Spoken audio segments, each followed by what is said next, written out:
Planes hitting buildings, trains derailing, the killing people, food shortages, gas prices, shootings,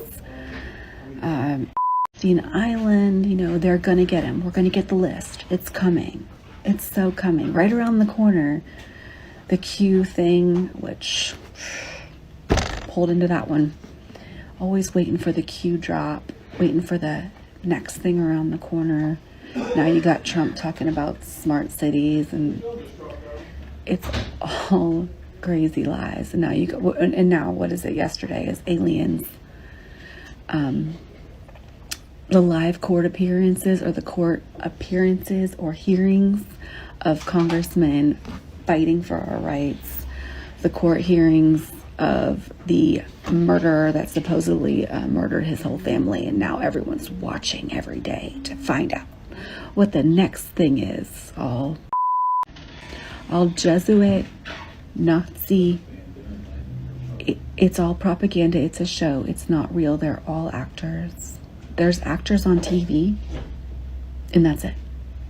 If it's on TV, they're actors. So that's a journey that's gotten me here.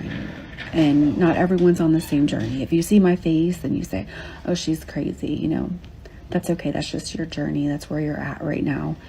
And maybe I plant a seed, or maybe you laugh about what you saw, and that's okay either way.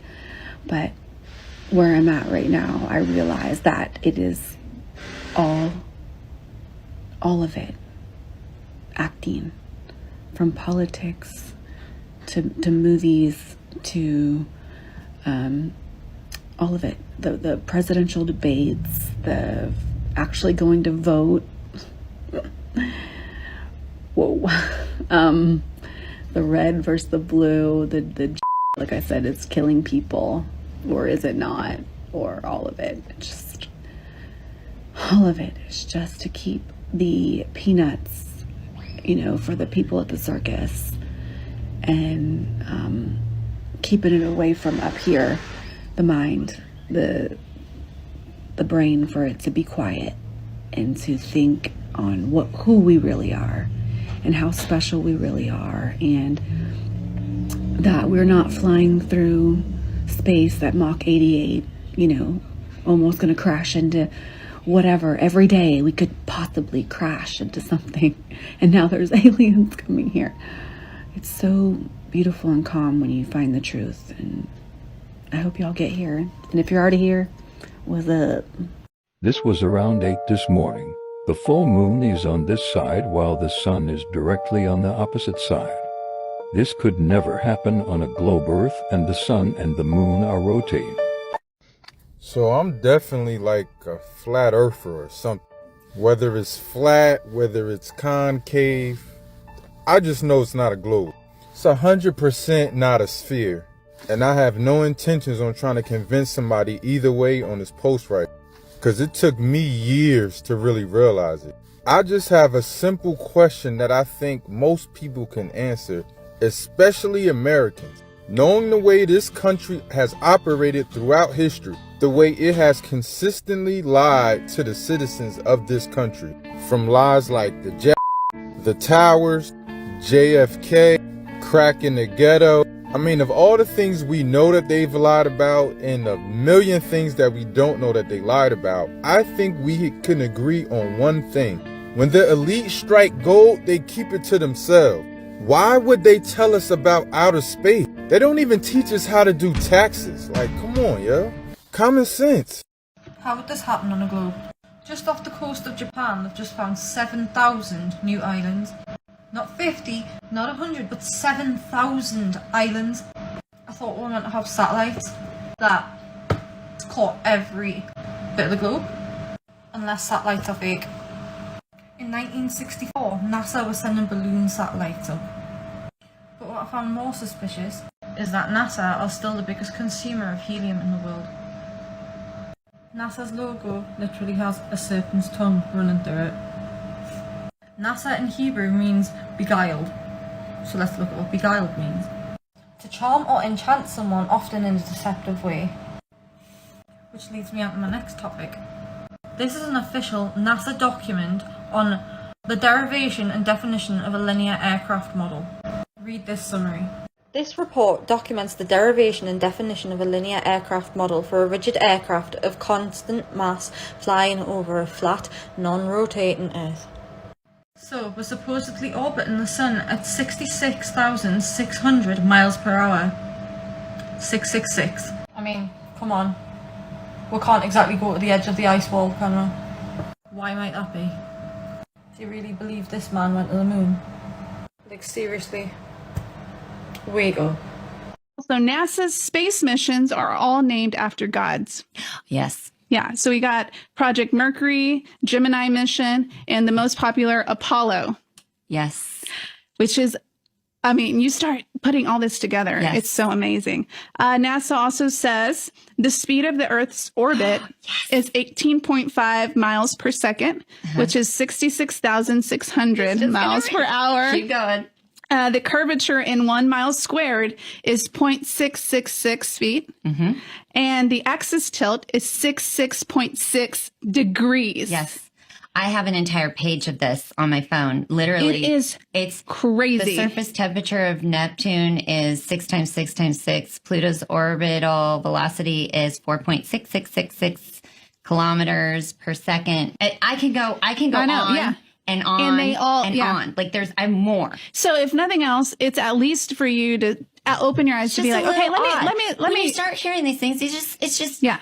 This is interesting. So, okay, NASA will tell you that the Earth orbits around the sun, right? Yes. It's not the sun. We are moving around the sun. Yes. But the Bible says the Earth is unmoving. That's Psalm 75:3. He holds its pillars firm. Has a pillars, it doesn't move. So that is opposite to what NASA tells us. NASA tells us that we move around the sun. Yeah. Yet Joshua stopped the sun and the moon. Yes. He didn't stop Earth. Yes. And so it is actually the opposite of what NASA tells us. And you have Hezekiah in the story of the sundial going backwards 10 degrees. The sun going backwards, right? And the dial, and even in Genesis, we want to keep going back to Genesis. Where do you see God spin the earth and send it into orbit around something that's not actually there, not even made for 4 days? Right. Because he doesn't make the sun until 4 days later in the creation account. Job 26:10 says he inscribed a circle on the face of the waters. Yeah. So the question is, how do you inscribe an orbit? Right. Well, so that whole thing about the heavenly luminaries move, not, not the sun. Psalms 19, I think it's 1-6. The heavens declare the glory of God, and the firmament showeth his handiwork. Day unto day uttereth speech, and night unto night showeth knowledge. There is no speech nor knowledge where their voice is not heard. Their line is gone out through all the earth, and their words to the end of the world. In them he set a tabernacle. Oh, there's so much good stuff I learned about the tabernacle. We're not going to, so amazing. For the sun, which is as a bridegroom coming out of his chamber, and rejoiceth as a strong man to run a race. Ooh. His going forth is from the end of the heaven, and listen, and his circuit, this is speaking of the sun, unto the ends of the earth, and there is nothing hid from the heat thereof. Sounds like the sun is moving in a circuit or circle, not the earth. Okay, you were bringing this up. There are over 60 scriptures that reference the sun and the moon and the stars moving. And do you know how many references there are to the earth moving or spinning in an orbital or otherwise motion in the Bible? How many? 0. Yeah. None. Hi, I'm a Christian and a conspiracy theorist who believes in the flat earth. And I don't believe that dinosaurs ever existed or that the earth is millions of years old. Okay, thank you, bye. So how will I explain the seasons changing and whatever else you're asking? Okay, look, my dear. This is the Gleason's map, created in 1892. Might I add that this is a scientifically and practically correct map. So if you know anything about Roman numerals, then you know that this is a 1, a 2, a 3, and so forth. It ends right here at 12. Starts back over at 1 and ends again at 12. So they tell us that there's 24 hours in a day. When you break it down, literally, it's 12 hours in a day. The first 12 hours, the last 12 hours. which this would be night. So if the sun is on this side of the world for 12 hours, these people would be experiencing daytime. And that means that these people would be experiencing nighttime. Until the sun makes its way around here for 12 hours, then they would be experiencing daytime and they would be experiencing nighttime. Pretty simple. Here's where the seasons come in. So if you look down here, you know what, I'm gonna have to zoom in. All right, look here, it says the December solstice. This right here is the center, this is the North Pole. And you see how far away the sun is. Where's my hand? Where is my hand? Okay, well, you know. You see how far away the sun is? That would mean it would be winter time over here because the sun is far away. Now, this is the June solstice. And as you can see, the sun is closer to the center, which means that this is now summertime. The sun came closer. And on the outer countries, it would now be wintertime because the sun is further away. So let's just say my finger is the sun. When my finger or the sun is touching all of these countries right here, they are experiencing summer. Now, when the sun starts going out here, now these outer countries are experiencing summer, and the center, the northern hemisphere, is experiencing winter. This is what the different routes are for the sun. Yellow is summer, orange is spring, fall, red is winter. This would be winter, fall, and finally, summer. So this is basically what it would look like. As you can see, everything the sun touches is day. And yeah, I hope that answers your question, Batty Matty. Oh, the lies we are told and believe because we fail to recognize them by using our own logic and critical thinking. I'm a retired Navy SEAL, sniper, scout sniper, and scout sniper instructor. I fancied myself at a time as being one of the best snipers in the world, certainly one of the best scout snipers in the world, which includes more than shooting, but also skillcraft. Some others would agree. The Coriolis effect is bullshit. The theory is that with the Earth spinning on its axis in a direction of east to west, you would have to compensate for the spin of the Earth when shooting in a westerly or easterly direction. When the bullet would reach the target would either have risen or have dropped based on the spin of the Earth. Shooting north and south would be no difference. It wouldn't have an effect. But on a mission, if that were true, I would have to compensate at varying degrees, whether shooting between north and south, or correction, north and east, east and south, south and west, or west to north. Never once did I compensate for the Coriolis effect. And we were driving nails, or at least hitting a man-sized target in the kill zone at 1,800 yards consistently every time. Along with other lies told about our universe and the nature of it, the Coriolis effect is total BS. Certainly, a bullet drops when at distance dramatically because the velocity is decreasing. But as far as the spin of the Earth goes, no effect. This is probably one of the greatest proofs for me that we live on this and not on any of these. So get this. This is a heliocentric model. And so what they are saying is that we're spinning at 1,000 miles an hour. We're chasing or orbiting around the sun at 66,600 miles an hour. And not only that, we are going through an infinite universe at 500,000 miles an hour.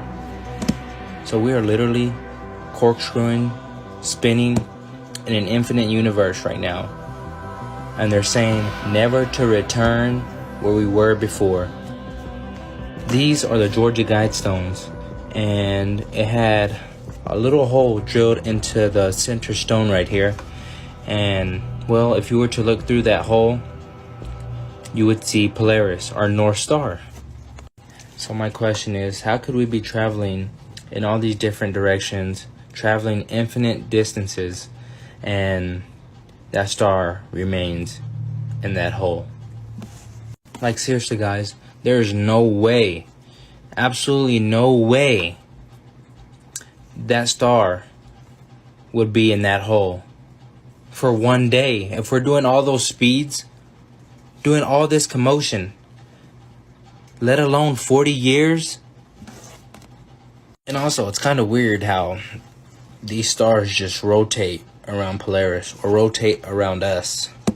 But anyways, if you were to look through the Georgia Guidestones, you would see that little star right there that never moves. It stays right in the same exact spot every single day and every single night. Let's just see what Mr. Einstein has to say here. Since then, I have come to believe that the motion of the Earth cannot be detected by any optical experiment. But if you guys didn't know, this is how compasses work, and all compasses point north. But like and follow. If you're not already following me, please follow. I'm putting out videos every day. Send this to somebody. But yeah, the word needs to get out, man, that we're not doing all this crazy crap that they're saying that we're doing. We're not doing that.